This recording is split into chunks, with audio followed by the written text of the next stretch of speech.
So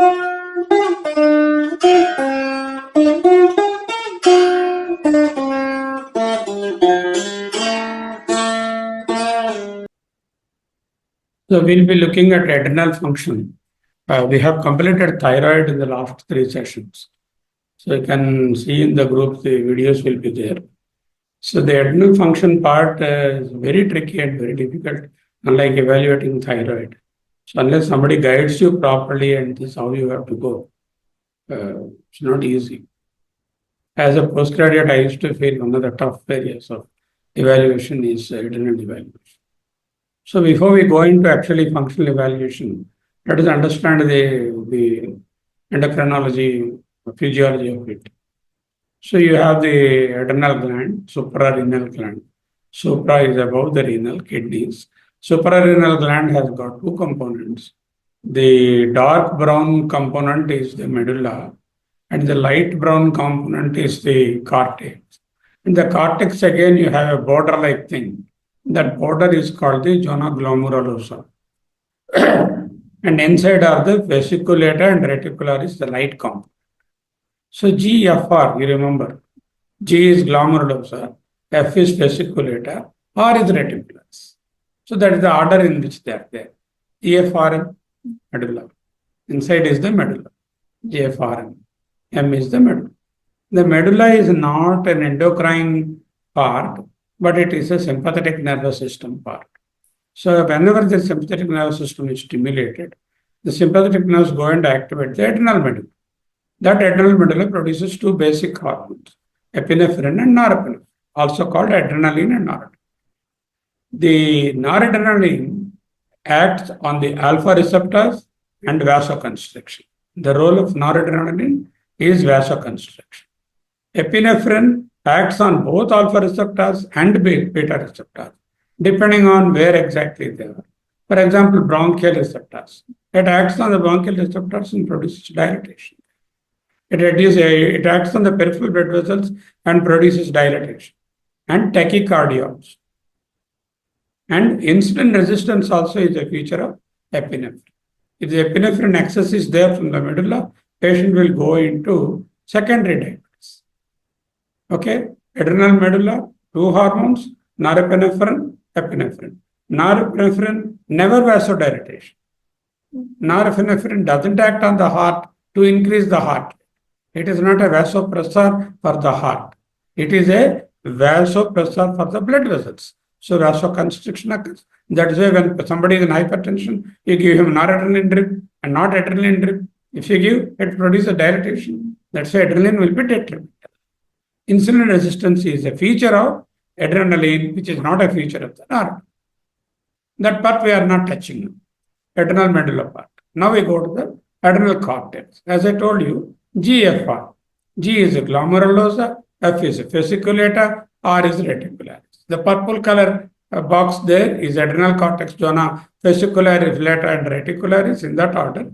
And the brown color box here is the adrenal cortex zona, glomerulosa. As you can see, the dark border of the adrenal gland is given like. And this glomerulosa is not under the control of the pituitary. This is one particular endocrine gland which does the master is not pituitary. Glomerulosa. For all endocrine gland, the master gland is pituitary. But this escaped that and it has got its own control because it is a mineralocorticoid secrete. When it wants to secrete the mineralocorticoids are driven by two important things. One is the blood volume, the other is the osmolarity. The osmolarity of the plasma and the volume of the blood in the system. Suppose there is low renal perfusion, kidney receives less blood. There is hypovolemia. Kidney immediately it filters low sodium because perfusion is less, sodium is less, then sympathetic activation is there. That sympathetic activation activates the juxtaglomerular apparatus. Juxta means very close by, like this. Next to the glomerulus, juxtaglomerular apparatus. That produces a substance called renin. It's a protein, renin. And this renin gets converted into angiotensin 1. Where does the renin come from? It's not manufactured by the kidney. There is one precursor for that, angiotensinogen. which generates the angiotensin, and that is in the liver. From the liver, it will come to the kidney. Through the juxtaglomerular raptor, renin is activated. Activation is by the kidney, processing starting is from the liver. Then that angiotensin tensinogen becomes angiotensin 1, and then angiotensin 1 by the action of ACE, angiotensin converting enzyme. We use ramipril, enalapril, all those drugs. These ACEs convert angiotensin 1 into angiotensin 2. This angiotensin 2 acts on the zonoglomerulosa, our mineralocorticoid area. So the cortex of the zonoglomerulosa and produces a hormone called the aldosterone. The aldosterone goes and tells the kidney, yes, I am available. Don't stimulate the juxtaglomerular anymore. I have come here, I will take care of the sodium. It will retain the sodium. Mineralocorticoid receptors are there. Come. Sit down. What happened to your hair? You lost a very important part. Sit down. So we are talking about the adrenal. Okay. So to come back to the beginning of the story, adrenal cortex has got three components: glomerulosa, reticulata, reticularis. How do I remember the order? GFR. G glomerulosa, F fasciculata, R reticulus. There is one endocrine gland in the body which is not under the influence of the pituitary. That is the adrenal cortex, zonoglomerulosa. Zonoglomerulosa says, I am the master. Who said you are not my master? Kidney is my master. So kidney, there is what's called juxtaglomerular apparatus. This juxtaglomerular apparatus is stimulated whenever there is low blood pressure, low renal perfusion, and GHE, that is juxtaglomerular apparatus, is stimulated. It releases a substance called renin, which is a protein. This renin has a precursor. The precursor is from the kidney, angiotensinogen 2, from the liver to angiotensin. It has to become, first renin becomes angiotensin 1, and 1 is converted into 2 by the action of ACE. You use the ACE inhibitors, no? That is the enzyme there. Angiotensin converting enzyme, angiotensin 2. What is angiotensin 2? If at all there is a powerful pressor in the whole world, angiotensin 2. Most powerful pressor than anything else. The moment one drop is there, all blood vessels. That's such a vasoconstricting hormone. Not only that, it conserves the sodium by the mineralocorticoid. So it acts on the outermost layer there, the zonoglomerulosa of the adrenal cortex, to secrete a substance called the aldosterone. This aldosterone goes and informs the kidney, the mineralocorticoid receptors. I have arrived. I will take care of the sodium. Don't worry. I will increase the perfusion. The perfusion is decreased. Sodium is not coming into the urinary tract. Kidney knows that you have to increase the perfusion. So they retain more sodium. More sodium means more water. More water means volume expansion. So that's how it happens. So the target organ is the adrenal cortex. The target hormone is the aldosterone. The receptor through which it mediates is the mineralocorticoid. Okay. So for everything, there will be a secretory area. Here the secretory area is glomerulosa. The hormone will be there, that is the aldosterone. The target organ is mineralocorticoid receptor of the kidney. Okay. Now we go to the other part, the F and R. F is the fasciculata, R is the reticulus. As you can see, the purple color. So that is the lighter color in that triangle-like thing. The central part, darker color, is the medulla. We are not dealing with that. That produces through the sympathetic adrenaline and noradrenaline, which are vasoconstrictors, and vasodilatation by the adrenaline. Okay, that part we are not touching. Now, when we go to the adrenal cortex, this is under the control of the master, bandmaster, pituitary. So pituitary secretes one hormone, common hormone for both, ACTH. Okay, this ACTH is a stimulatory hormone to the adrenal cortex, both zona glomerulosa and zona fasciculata. What is the use? Supposing ACTH is not coming, both the sex steroids will not be there and glucocorticoids also, because that is the common stimulating hormone for. Apart from FSH, LH, and prolactin, and all the other sex stimulatory pituitary hormones, ACTH itself is a very good stimulator of the androgen synthesis. So androgens are produced from the reticularis. Then androgen receptors, they act on the androgen receptors in the body, the secondary sex characters, libido, especially in females. See, females androgens are so essential for the development of secondary sex characters. If a woman is lacking in secondary sex characters, breast development, pubic hair, axillary hair, due to deficiency of pituitary or ACTH, that means we have to deal with the androgen insufficiency in the woman. Androgens are andro means not, always not. Men also do require. Okay. Luckily, men do not require usually. It's the only difference. Okay. Now, when you go to the fasciculator, the stimulator, the hormone that is released is cortisol, and that cortisol acts on the glucocorticoid receptors. It produces protein catabolism, insulin resistance, immune response, hypertension, increased appetite, and memory. All these are controlled by the corticosteroid.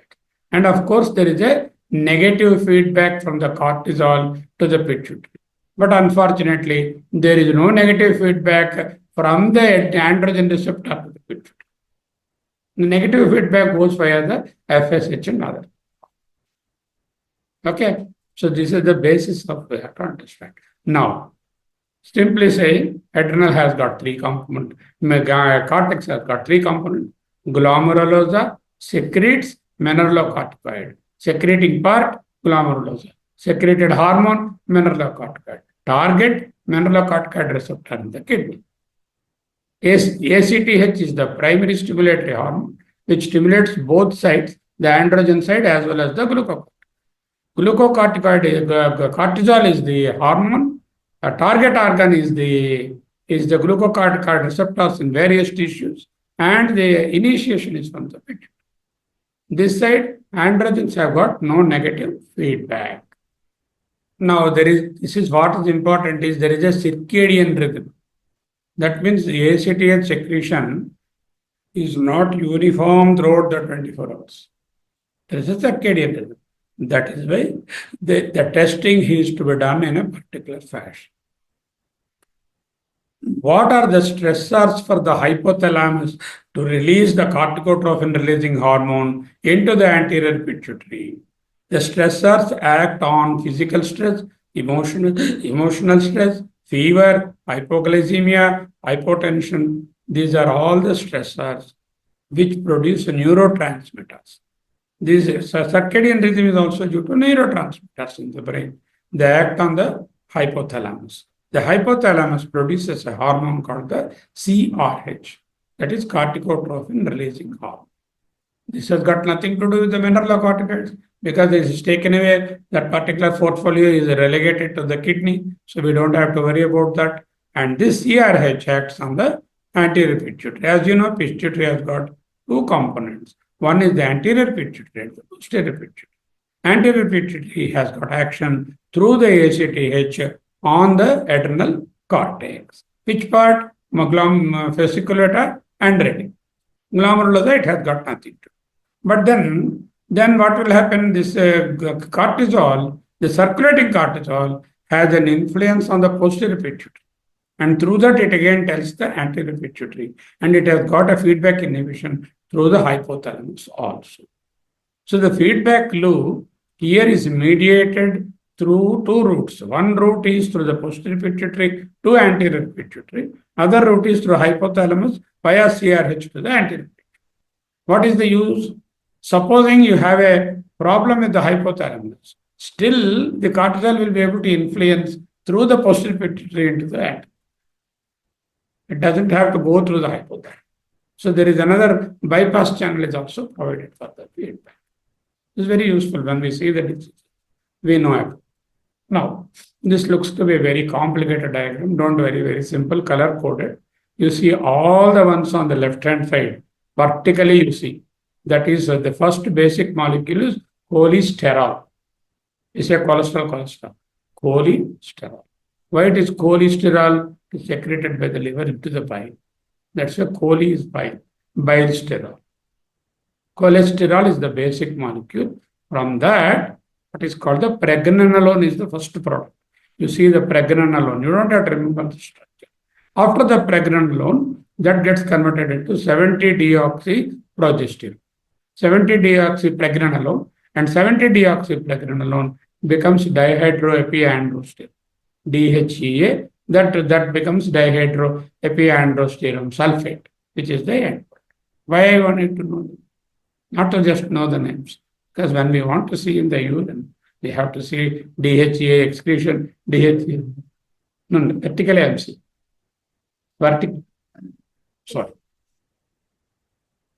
Sorry, seeing on this computer. So you see the cholesterol, the top molecule on the top, and then the first product is from the cholesterol, first converted molecule is called the pregnenolone. There is some number written there. That is the enzyme which makes cholesterol into pregnenolone. From pregnenolone, it becomes 17-hydroxypregnenolone. From then it becomes DHE. DHE becomes DHE. Forget about those small enzymes which actually catalyze those things. That is more a biochemistry. Now, how do I remember which particular thing is mineralocorticoid, which is glucocorticoid, which is sex steroid? You see the green color on the top. That is the mineralocorticoid. So what happened? The first thing, the pregnenolone became progesterone. Progesterone is the first central molecule for all the things. So after pregnenolone, degradation pathway is this way. If it has to become a hormone, it must become progesterone. If progesterone has to become 17-hydroxyprogesterone to become cortisol. If it is not 17-hydroxylated, it will go to the deoxylation. Deoxycorticosterone, then corticosterone, 18-hydroxycorticosterone, aldosterone. That is the path. So if progesterone were to be becoming the 17-hydroxyprogesterone, then it will go into the deoxycortisol, cortisol, and corticosterone. Supposing the 17-hydroxyprogesterone is further degraded into androstenedione, that becomes a testosterone and 5-dehydroxyandrosterone. So these are the in general mechanism. Now this is much easier to understand than that. So cholesterol is there, pregnenolone is there, 17-hydroxypregnenolone is there, DEH is the end product. So if the progesterone were to become progesterone, we require 3-beta-HSD and 17-hydroxylase. Two enzymes are. And for lysis, you have 17-20 lyase you require. So once it becomes progesterone, then with 21-dehydroxylation becomes 11-deoxycorticosterone, aldosterone. If it goes from 17-hydroxyprogesterone, from progesterone to 17-hydroxylation, then 11-hydroxylation, then cortisol. Then it goes to androstenedione, testosterone, dihydrotestosterone. Then androstenedione, estrone becomes estradiol by the enzyme aromatase. Okay, so you color coded there. Glucocorticoids are purple color. Mineralocorticoid hormones are colored that red orange color. Then androgens are blue color. Estrogens are pink color. Nicely there because women estrogen pink color they have put. A lot of matching is there. Progesterone, of course, the waste molecule green one. Enzymes are all colored in the red. This is from Davidson, basic textbook. Go to Davidson, beautiful name. Enzymes outside the adrenal are aromatoids and 5-alpha reductase. Because they are not in the adrenal, this has to happen elsewhere. The aromatase, this one does not happen in men, so much so estrogen and estradiol are not in significant quantity. Okay. No. There is circulating blood volume is there. Circulating blood volume will influence the renal perfusion. Renal perfusion will tell the juxtaglomerular cells whether the perfusion is good or not. If the perfusion is pure, renin is stimulated. Renin acts on the angiotensinogen to becomes angiotensin. Angiotensin becomes angiotensin 2 by the enzyme ACE enzyme, and then that acts on there are two receptors it acts, type 1 and type 2. Angiotensin 2 acts on two receptors. One is called the AT1 receptor, the type 1 receptor. The other is called the type 2 receptors. AT1 receptor, aldosterone is produced. Aldosterone from the adrenal, of course, and acts on the renal sodium retention through the mineralocorticoid. And potassium is excreted, sodium is retained, circulating blood volume is restored. What are the various things that can happen when there is a adrenal damage? You see, depending on the body part, nicely charted.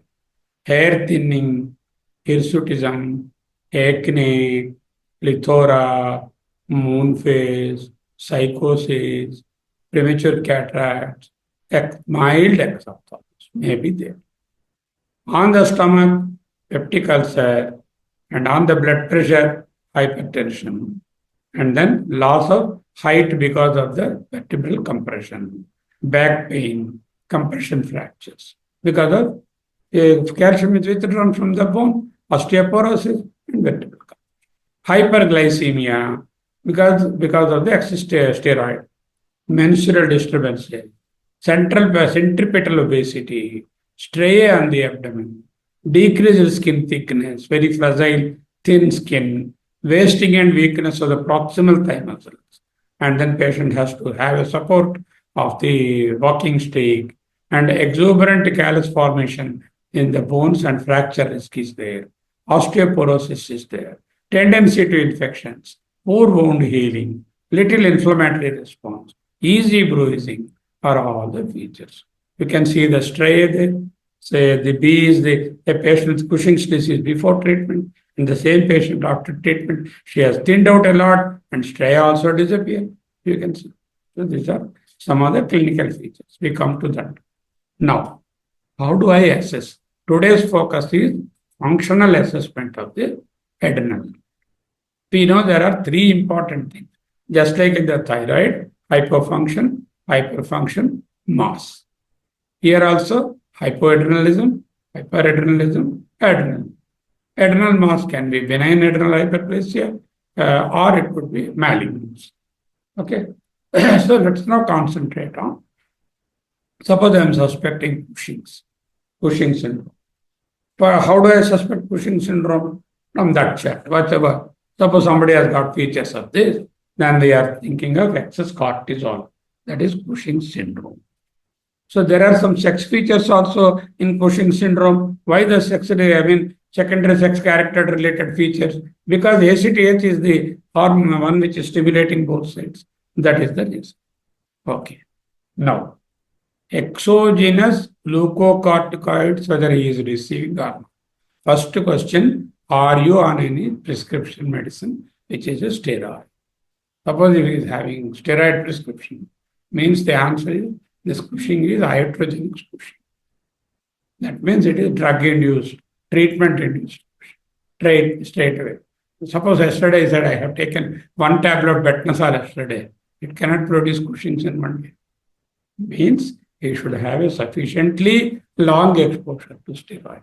Like in chronic skin conditions, psoriasis, asthma, or any other condition which are rheumatoid arthritis, or any condition which warrants a prolonged use of steroids, inflammatory bowel disease, rheumatoid arthritis, other arthritis, psoriasis, inflammatory bowel disease, or bronchial asthma, other skin conditions are common causes for prolonged steroid use. So first what you have to ask is, do you have long-term exposure to steroids? The answer is yes. You have already got the reason for the Cushing's feature. Suppose he says no, confirm the following tests. What are the three tests? There are three groups of tests are there. First one is elevated 24 urinary UFC. 24 UFC is urinary free cortisol. You can examine the urine for free cortisol. That's one option. The second option is ONDST. What is ONDST? Overnight dexamethasone suppression test. Overnight dexamethasone suppression test. In this test, what we do, we give a specific dose of dexamethasone the previous night. Next morning, we estimate the cortisol. What do we expect when we give a dexamethasone? Normally, if the pituitary adrenal axis is intact, this extraneous dexamethasone should suppress the ACT. and should suppress the cortisol from the blood. Okay, so that is one event. The other is LDDST, low dose dexamethasone suppression test. Both are same. Whether you can give low dose dexamethasone suppression or ONDST. Generally, I put them on ONDST. Previous day, I give the ONDST and then do the test. Okay. How do I do? If the serum cortisol is more than 50 nano, means what? Your extraneous cortisol is not able to suppress the adrenal cortex. It is already hyper. That means there is excess cortisol, which normally in you and she, if I give the dexamethasone, your adrenal cortex should sleep. No, already there is cortisol enough in the blood. Somebody has taken the tablet. I will wait till that is gone, then I will produce. Now here what is happening? Adrenal hyperfunction, either pituitary origin or primary adrenal hyperfunction. There is a tumor here in the adrenal or the ACTH is produced more. Either case, the cortisol is produced more. That cortisol cannot be suppressed by this 5 milligrams of dexamethasone I give. So they will continue to excrete cortisol in the show the cortisol in the blood on the next one. So when you go to the urinary thing, we have not given any drug there. We just de novo tested his urine or her urine. And this is, if it is more than 2 times the upper normal limit. And you have to confirm it by 2 days, not 1 day. Okay? So if the free cortisol is excreted more, free cortisol is what? Urinary cortisol is an end product of cortisol metabolism. That means more urinary cortisol means must have been there more in the body. Understood? Now come to the third side. Late night salivary cortisol. This is a new test added in the last 15 years. When we were students, we were not testing saliva. We were not asked to test saliva for the cortisol. You don't know that. Now this test is available. Much simpler test. What you have to do is let the patient go to bed, maybe around 12, 11 o'clock. There will be a paper like, the absorbent paper like. You just put it in the mouth, the buccal cavity, and then take it out. It doesn't have to spit any spoon. So there will be an absorbent pad will be there. This pad is inserted at both sides into the buccal cavity. And then he will just wait for 10 minutes. Remove the pads. This is called late night salivary cough. If above the local reference range, that means we have not suppressed the gland anything. It should be, we should not have excess cortisol in the mouth. If it is there, it is a positive test. So how do I go now? I have, first thing is clinically I have examined the patient and had features of Cushing syndrome. My doubt is whether there is an excess ACTH from the pituitary or excess production from the adrenal, or it is an exogen. First I ask the patient, are you taking any drug? Dexamethasone or beta-methasone, steroid, glucocorticoid as a prescription for a long time.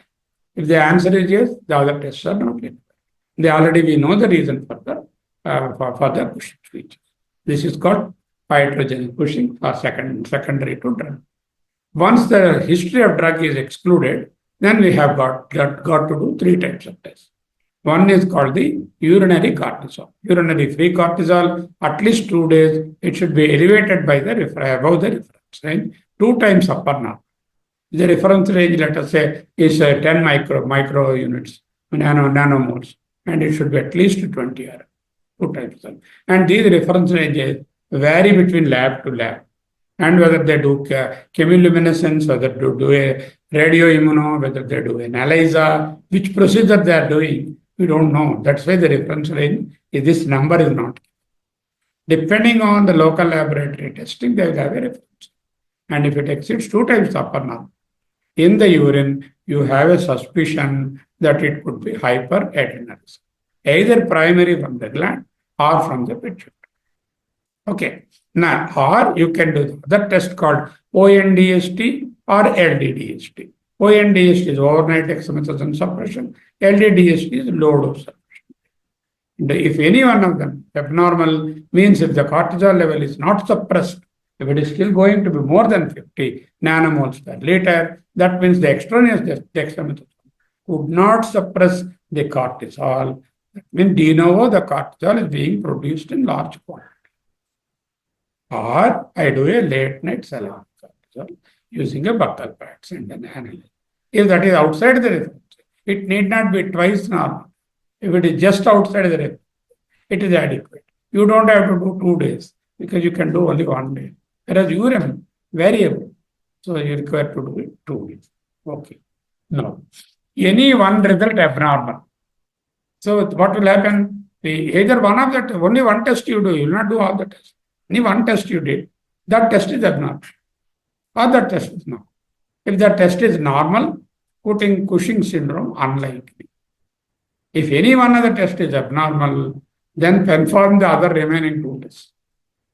Supposing I have picked urine, that is abnormal. I do ONDST or either a ONDST or LDDST or late night cough. If I have picked up the dexamethasone suppression, I will do the remaining. So as a screening, we are not going to do all the 3. Do one test. If that test is normal, don't worry, it's not Cushing's. And if the test is abnormal, still not confirmed. You have to confirm with the other 2 tests. If all the 3 tests, more than 2 tests, show that they are abnormal, then you are in for a Cushing. At least out of the 3, 2 tests should show that it is abnormal.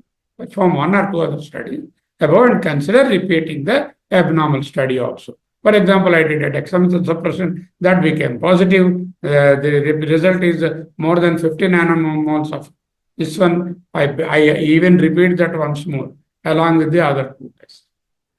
Because it's not so straightforward, we require to do multiple tests. So now I have got enough number of tests. The tests are discrepant. One is showing elevated, other is showing normal. The other when I repeated did not show discrepant result.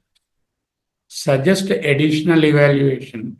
Repeat testing after an interval of 6 weeks and seek further opinion. It's not clear cut. Because one test is saying there is adrenal hyperfunction, other test is saying no adrenal hyperfunction. What I have to do? Nothing, heavens are not going to fall. Come after 6 weeks. Again go through. Or refer to the endocrinologist. They will find. As a physician, your job is discrepant results means either repeat after 6 weeks or seek opinion. Okay. Now, at least two tests are abnormal. 2 tests are concordant. They are agreeing with each other. Concordant means agreeing for abnormal result. Cushing syndrome can't. Okay. If you repeated the test, except the first test, other 2 are normal. First test was normal. First test was abnormal. You had a suspicion. You did the other 2 tests. They did not show anything. Cushing's unlikely. We did not say no. What we will do? Keep the patient under follow. Repeat the first test which was abnormal again and then go. You understood now how I am going in this. It's not like, measuring on TSH saying hypothyroid, not like that here. It's a lot of evaluation concepts are there. No. No, sir. The job is not over. Cushing syndrome confirmed means I have to find out what is the reason why Cushing syndrome is there. It could be primary gland, it could be pituitary. I require to know how do I get decipher primary pituitary, primary gland or pituitary. Secondary is from the pituitary, primary is from the end, and ask the ACTH. What is the ACTH? If the ACTH is increased, means pituitary is sending more and more ACTH. That's why the gland is functioning. Gland per se is normal fellow. Only thing is he is under the influence of the master. Master is telling you secrete, so it's secreted. So you measure the ACTH. If the ACTH value is more than 3.3 picomillimoles per liter, that is the value. ACTH is measured in standard only immunoglobulins, and that's why they have given the value. Or is it less than 1 point or more than 2 occasions? You did one ACTH, ACTH is lower, repeat it again, it is lower. That means ACTH independent Cushing. And ACTH is not the reason for the Cushing because ACTH is lower, ACTH is independent Cushing. That means this particular tumor is not because of the pituitary problem. There is no excess ACTH. I did twice and confirmed ACTH to be less than 0.1. So it is not ACTH dependent question. Then you require to know adrenal imaging you have. Adrenal CT, then you have to. When you do the adrenal, there is adrenal lesion. There is no adrenal lesion. So adrenal, they could find a mass or some hyperplasia in the adrenal gland or nothing. Adrenal gland looked very normal on the CT. If the adrenal gland no lesion is there, this is called PPND, exogenous glucocorticoid. What is PPND? Primary pigmented nodular adrenal disease. PPND is primary pigmented nodular adrenal disease, or somebody is taking glucocorticoid. He has not revealed it to us. We have asked that question, but the patient did not tell. Or they don't know that is important, or they don't have any prescription. They are illiterate person. So, what is this? When we have confirmed with 2 tests at least, we have entered into the differential diagnosis of Cushing. Then we did ACTH. ACTH measurement is always done in the morning. So as soon as because again the hormone is circadian. So you don't have to time it around 8 a.m. 8 a.m. cortisol, 8 a.m. standard. You do the ACTH plus ACTH. If it is more than 3.3, excess from the pituitary. Less than 1.1, repeat on after 2-3 days. Again is less than 0.1. It is not from above. ACTH is not the culprit. Something is happening in the adrenal gland. Let me do a CT scan. Okay, when did a CT scan? There is a lesion. Lesion is there means adrenal adenoma, adrenal carcinoma, AIMH. AIMH is ACTH independent macronodular hyperplasia. That's adrenal hyperplasia, macronodular hyperplasia. There are 3 conditions are there: adrenal adenoma, adrenal carcinoma, and AIMH. These are 3 conditions. Adrenal lesion. No adrenal lesion, PPND, that is the primary pigmented nodular adrenal hyperplasia. There you don't get any adrenal lesion in the CT, and then the ACTH is lower. The features of Cushing's are there. Our fellow is taking exogenous. Okay. Now I have got the ACTH high value. Oh, that means the master gland is secreting. So ACTH dependent Cushing. Then ACTH, is it coming from the pituitary or from somewhere else? Because this sort of, syndrome of inappropriate antidiuretic hormone is that. Like that, inappropriate secretion of ACTH from bronchogenic carcinoma from some other sources other than the pituitary, or some molecules which mimic like ACTH. They come into the adrenal thinks it is ACTH. But pituitary, I have not sent it. I am normal, I did not send anything. But what is this? Mistook some other thing as ACTH and started. So that we have to decide. Then we have to do pituitary MRI. Here a CT will not work. You have to do a pituitary MRI. And there is an adenoma of the pituitary more than 6 millimeters size. Okay. Yes or no? If yes, positive CRH test after 100 milligrams of HCRH IV. What is that? You take 100 milligrams of human CRH. HCRH is human CRH. HCRH is a preparation available as a vial. 100 milligrams IV you give, and then there should be a 20% raise in the cortisol or a 50% raise in the ACT. What does CRH should do? CRH should tell pituitary to secrete ACTH, and ACTH should tell the adrenal to secrete cortisol. Either you measure the cortisol, the grandson, or you measure the son, the ACTH. Grandfather is the hyper. So you have given the stimulating hormone from outside, through the vein. That is, as though it is coming from hypothalamus, it will start secreting.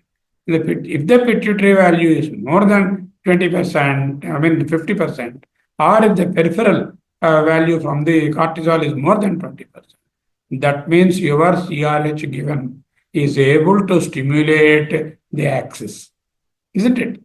So if that is there, HDDST, that is high dose dexamethasone suppression. So instead of low dose we have given, the high dose means 4 times the dose.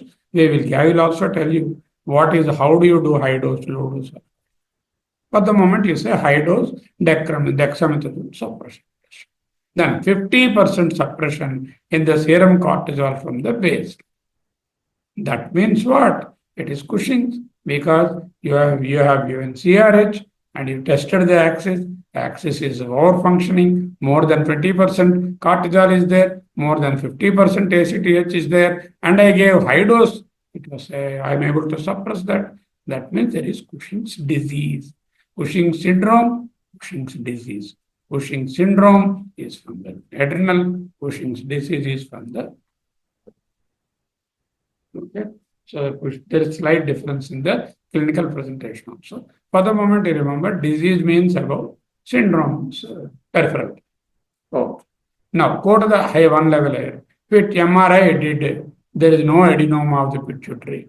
But what do I do? The pituitary doesn't appear to be the problem. Then what I have to do? BIPSSS. What is BIPSSS? Bilateral inferopetrosal sinus sample. Where is inferior petrosal sinus? It is under the base of the brain. So what they will do is inferior petrosal venous sinus. Inferior petrosal venous sinus take a sample and then see. The bilateral inferior petrosal sinus sampling, which is a very intricate procedure to be done only by an experienced person under IR guidance. That is a intervention radiology. ACTH central to peripheral gradient more than 2.1. What is central to peripheral gradient? What I draw the sample from the pituitary, base of the pituitary, that is the petrosal sinus, is the central. Peripheral is what I draw from the vein. So if the gradient between them is very high, okay, baseline or more than 3.1, after 5 to 10 minutes, giving a CRH IV. Either way, you can see. Because there is a CRH test is there. If that is positive, we are going down. If it is negative, it go for the bilateral inferior petrosal sinus sample. Okay.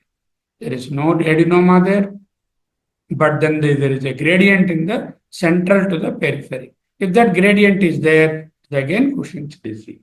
If the gradient is not there, then CT or MRI of the thorax and abdomen, you have to see for ectopic ACTH from somewhere else it is coming, particularly bronchogenic carcinoma, plus or minus somatostatin scintigraphy. These are outside the pituitary. You have to look at the CT of the chest and MRI of the thorax and abdomen to find out other ACTH which is not from the pituitary, ectopic ACTH. So much work is there to complete different life. Okay? No.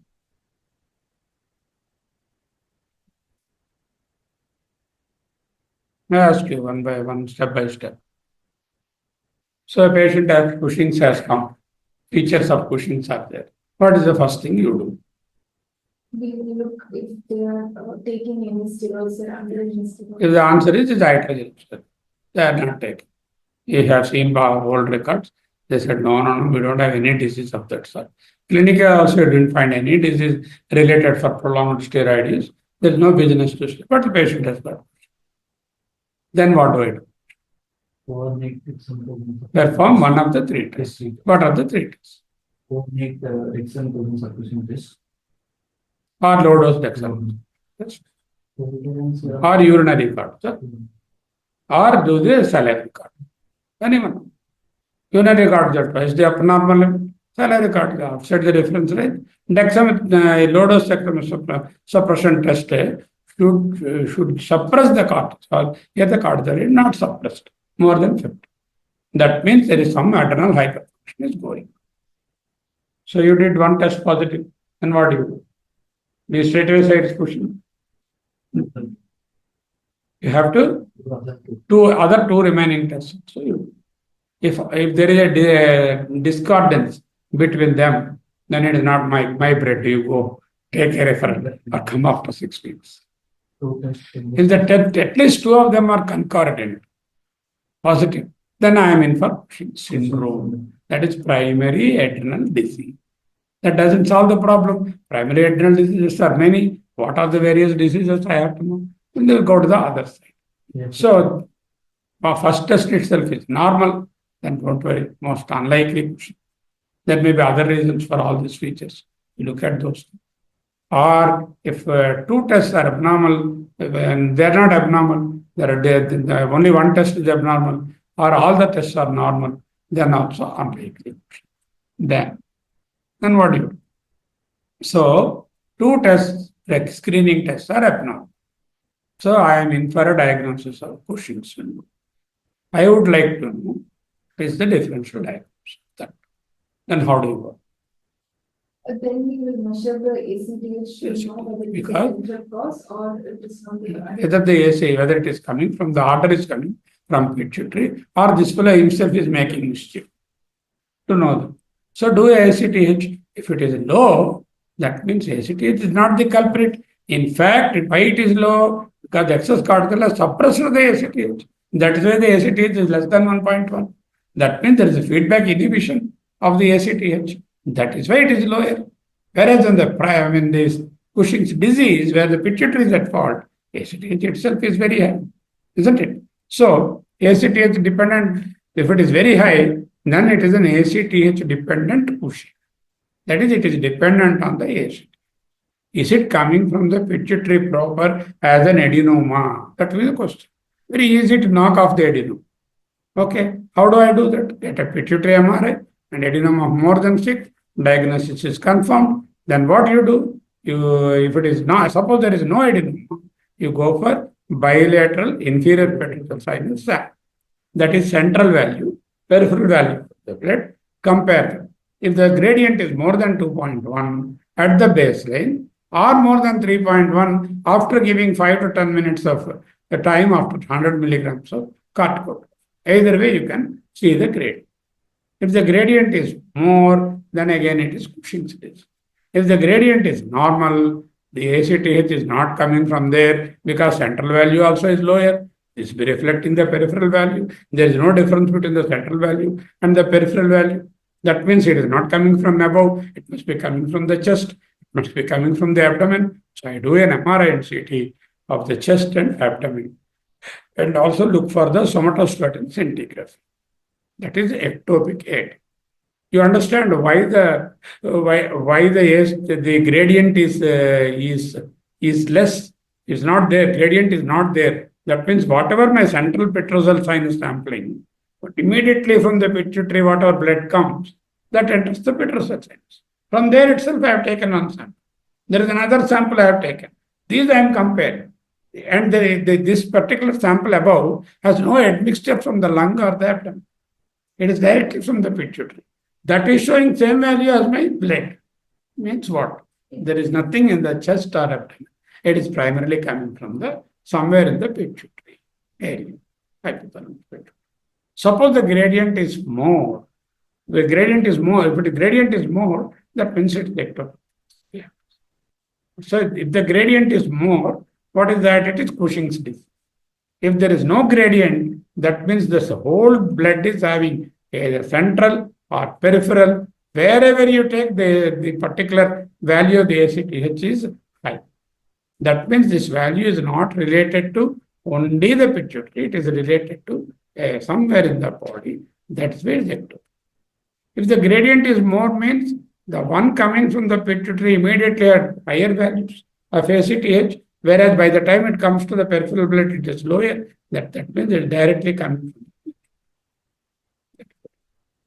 Okay. If the MRI adenoma is there, then you have to do a positive CRH test. What is positive CRH test? I have to give him corticotrophin hormone, the human corticotrophin, 100 milligrams I give IV, wait for about 15 minutes, and then test for raise in the serum cortisol or the serum ACT.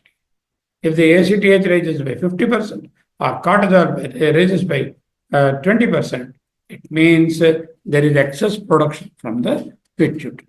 Then can I suppress it? Can I suppress the axis? by giving high dose dexamethasone. I am able to suppress.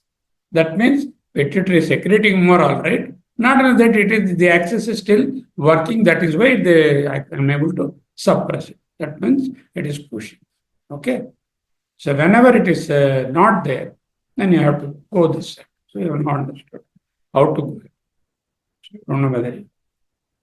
Now you see. First thing is the central adiposity, proximal myopathy, striae, amenorrhea, hirsutism, impaired GTT, diastolic hypertension, osteoporosis. These are features of Cushing's I showed you first. So if you are suspecting Cushing, then what do you do? Screening under confirmation and diagnosis. 24 urinary free cortisol excretion test increased above the normal 3 times. This book has put 3 times. Usually we take it as 2 times. Okay. Dexamethasone overnight test. Plasma cortisol more than 50 nanomoles at 8 to 9 a.m. after 1 milligram of cortisone at 11 p.m. How much I give? 1 milligram. When I give? The previous night at 11 p.m. Midnight plasma cortisol, salivary cortisol more than 130 nanomoles, or midnight salivary cortisol more than 5. Midnight plasma cortisol also you get. Midnight plasma cortisol, midnight salivary cortisol. One of the two. If further confirmation needed, low dose dexamethasone test, plasma cortisol more than 50 after 0.5 milligrams of dexamethasone 6th hourly for 2 days. That's the thing. What is the low dose test? 0.5 milligrams of dexamethasone every 6 hourly for 2 days to suppress the adrenal. It is not suppressible. If it is suppressed, what will happen? The cortisol level should come down. Not suppressed means there is an excess production. Steroid in the body. Then 2 routes, positive and negative. Any one of the 3 tests. First we take one test. Now you know how to do a dexamethasone overnight suppression and a low dose suppression. Overnight suppression is 11 p.m. you give 1 milligram of dexamethasone and examine for the. There is a high dose suppression is there, no? There you give 5 milligrams. Here 1 milligram or half milligram. Half milligram 6th hourly for 2 days, or 1 per tablet of 1 milligram at 11 p.m. When any one of the 2 tests, or salivary cortisol, or this one, urinary cortisol. Okay. Positive, negative. So tests are positive. Differential diagnosis we have to make. You have to do plasma ACTH. You have to now get it. Plasma ACTH is more than 15 picograms or higher. ACTH is suppressed less than 5. Less than 5 means ACTH is less. That means ACTH independent. The Cushing's is not due to ACTH. In fact, the ACTH has got a feedback suppression. Whereas if it is higher, ACTH dependent Cushing. Okay, first of all, we separated the Cushing's into ACTH dependent, ACTH independent by looking at the ACTH. If it is ACTH dependent, then I have to have a further differential diagnosis. MRI pituitary. Then CACRH test. ACTH increase more than 40% after 15-30 minutes, or cortisol increase of more than 20 minutes after 45 to 60 minutes. So ACTH increase will be reflected early, cortisol will come a little later. That is within 30 minutes, this is within 60 minutes. After 100 micrograms of human CRH and then do a high dose dexamethasone suppression test. Yes, so 2 milligrams, not 5 milligrams. Cortisol suppression more than 50 after 2 milligrams of dexamethasone every 6th hourly for 2. Okay. Per day 8 into 2, 16 milligrams here. Okay. Equivocal result, CRH test and a high dose dexamethasone positive or negative. Either positive, either CRH test and high dose dex test are positive. Cushing's disease, what you do? Transpyramidal pituitary ablation. So you can do a radio ablation or you can do a transpyramidal pituitary surgery and remove the adenoma because it is Cushing's disease. Results are equivocal, Then you do an inferior petrosal sampling, sinus sampling, petrosal and peripheral ACTH ratio. You have to see that is called the gradient. More than 2 at the baseline, more than 3 after 2 to 5 minutes of CRH. The gradient is there, gradient is positive, again pituitary problem, transpyramidal pituitary surgery. Gradient is negative, locate and remove the ectopic. So equivocal CRH test and high dose are negative, that means it's ectopic. Still you do the gradient. Gradient is also negative.